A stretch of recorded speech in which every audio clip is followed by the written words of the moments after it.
Hey there, fellow DIY enthusiasts. Welcome back to our channel, where we break down tricky appliance issues into simple, actionable steps. Today, we're diving into the Whirlpool Oven F3 error code for 2025 models. If you've seen that frustrating F3 flashing on your screen, don't worry, we've got you covered in just a couple of minutes. First off, let's understand what this error means. The F3 code on your Whirlpool oven typically signals a problem with the oven temperature sensor. This sensor is crucial because it monitors the internal temperature to ensure safe and even cooking.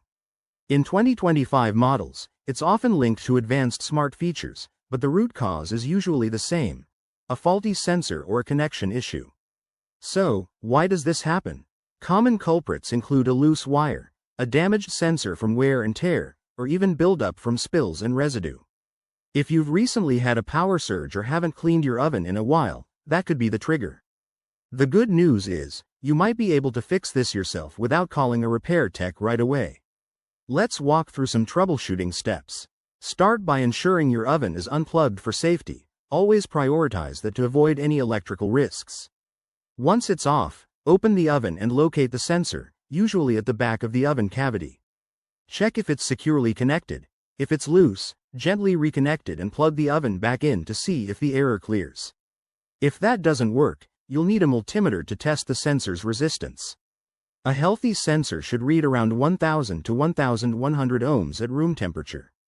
If it's way off, it's time for a replacement. You can find a compatible sensor online or at an appliance parts store. Just make sure it matches your 2025 Whirlpool model.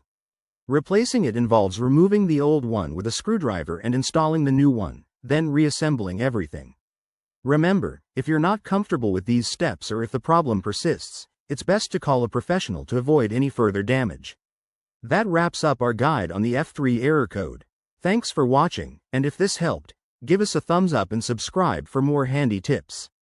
See you next time.